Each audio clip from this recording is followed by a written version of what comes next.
Got it. Here's the piece rewritten in clear American English. Aaron Rodgers may be writing one of the great sports stories of our time, and nobody seems to be talking about it. All summer, the NFL conversation was nonstop. Would Rodgers play again? If so, where? Pittsburgh? Jets? Was it worth the risk? Now, a month into the season, the answer is unfolding. Rodgers is back, he's starting for the Steelers, and he's helped them to a 3-1 start. Yet the narrative hasn't caught fire the way you'd expect for a comeback this unusual. Look at the moments that matter.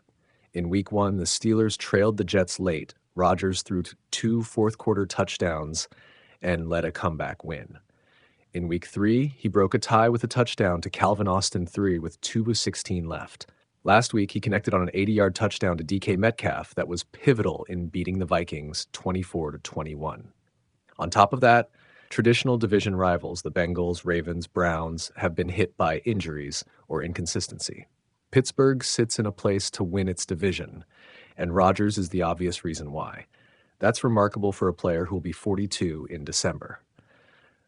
But what makes Rodgers' story especially interesting is the way he's changed his game.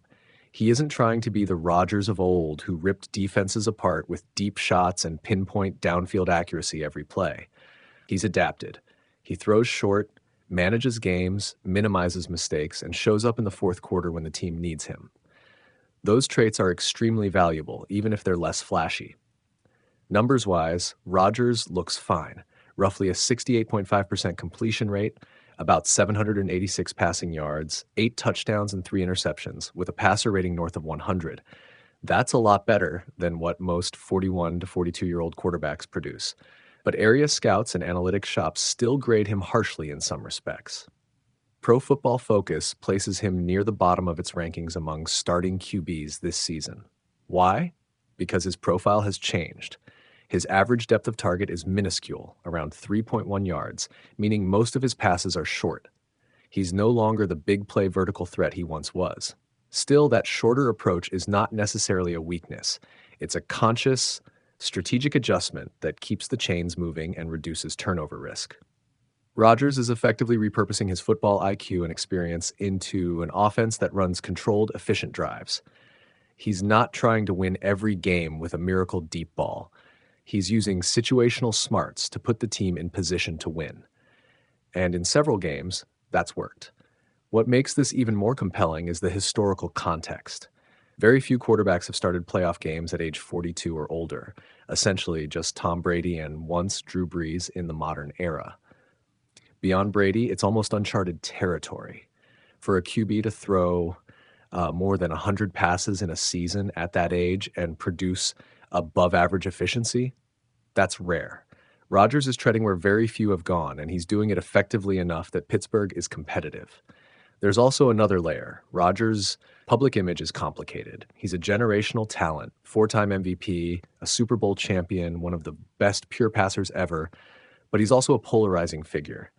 A string of off-field controversies, media moments, and a whirlwind 2-year stint with the Jets left some fans fatigued. That fatigue muted the broader celebration of his present success. In a vacuum, Rodgers leading a team to a top-of-division spot at age 41-42 would dominate sports headlines. In this case, his complicated reputation dampens the hype. But that reputation doesn't change the on-field reality. Rodgers has come back from a torn Achilles, a brutal injury for any athlete, and shown durability and decision-making late in games. He's added new wrinkles to his play that align with his physical capabilities now. Instead of trying to force plays he can't make, he's leveraging timing, pocket presence, and pre-snap recognition. Those are precisely the skills that extend careers. Rodgers has become a master of adaptation. Can Pittsburgh keep winning with this model? That's the real question. This approach depends heavily on the supporting cast. A competent offensive line, a reliable rushing attack, and receivers who can create after the catch. Defensive performance and special teams matter too. Rodgers' short, methodical style works best when the team can protect him and win the field position battle. If the line breaks down or turnovers spike, the offense loses the buffer that conservative game management provides. So what's the takeaway? Rodgers is already doing something rare. He's remade himself late in a Hall of Fame career and found a way to matter again. He's not chasing nostalgia. He's retooling his strengths into a win-first blueprint. That's both humbling and impressive. If the Steelers make a real postseason push, the conversation will inevitably turn toward how Rodgers engineered one more late career chapter. If they don't, this still stands as a fascinating footnote about reinvention and resilience. Either way, Rodgers' current arc is a lesson in longevity. The greatest athletes don't simply rely on past glory. They adapt, they accept new roles, and they find ways to contribute that fit their present abilities. Rodgers is doing just that. Not with flash, but with craft. That may not make the most viral headlines or the most glamorous highlight reels, but it's the kind of quiet, effective leadership that wins games. And if Steelers fans get anything out of this run, it's that Rodgers isn't simply a headline. He's a high-leverage player in crucial moments again. That alone is worth watching. Whether or not the broader sports world wakes up to the narrative is almost secondary. For now, Aaron Rodgers is writing a late career chapter that deserves to be read, even if it's being read more quietly than it should be. Most of the offseason chatter about Aaron Rodgers revolved around whether he'd play again, where he might land, and whether chasing one more season even made sense. A month into the regular season, Rodgers is quietly carving out a story that could rank among the great late career chapters in pro sports. And weirdly, it hasn't grabbed the national spotlight the way you'd expect. The Pittsburgh Steelers sit at 3-1, and Rodgers has been central to that hot start. He engineered a fourth-quarter comeback in Week 1 against his old team, the New York Jets, hit a go-ahead touchdown in Week 3, and uncorked an 80-yard strike to DK Metcalf that swung last week's win over Minnesota. Meanwhile, division rivals have sputtered. Injuries and inconsistency have nudged the Bengals, Ravens, and Browns into rough patches, and Pittsburgh looks like a legit contender to win the AFC North. Why isn't this story everywhere? A few reasons.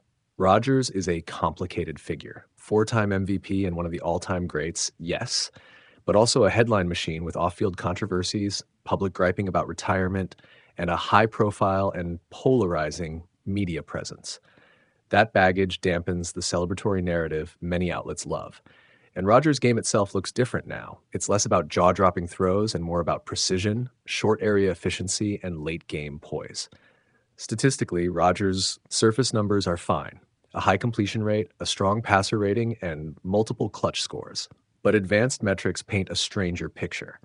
Pro Football Focus grades him near the bottom of qualified quarterbacks, and his average depth of target, ADOT, is shockingly shallow, roughly half of what most QBs attempt. He isn't airing it out, nor does he need to. This version of Rodgers is playing like a master game manager. Keep drives alive, avoid costly mistakes, and deliver when the fourth quarter demands it. That approach matters. It's improbable and impressive for a quarterback approaching 42 to still produce at this level. Historically, only a handful of quarterbacks have even started playoff games at that age. Tom Brady is the overwhelming exception. Rodgers isn't matching Brady's volume or highlight reel, but he's doing something close to the thing that matters most, helping his team win. There's a narrative tension, too. Rodgers' legacy is already legendary on raw achievement alone, MVPs, clutch moments, and Hall of Fame trajectory. But his public persona and off-field controversies complicate his favorability. That tension likely explains some of the muted public reaction to what could otherwise be a feel-good story about reinvention and resilience. Still, the facts are simple. Rodgers returned after an uneven Jets chapter, overcame a torn Achilles, and is back in maybe writing a classic coda. If the Steelers keep rolling and Rodgers helps drag them into playoff contention, this winter might feel different.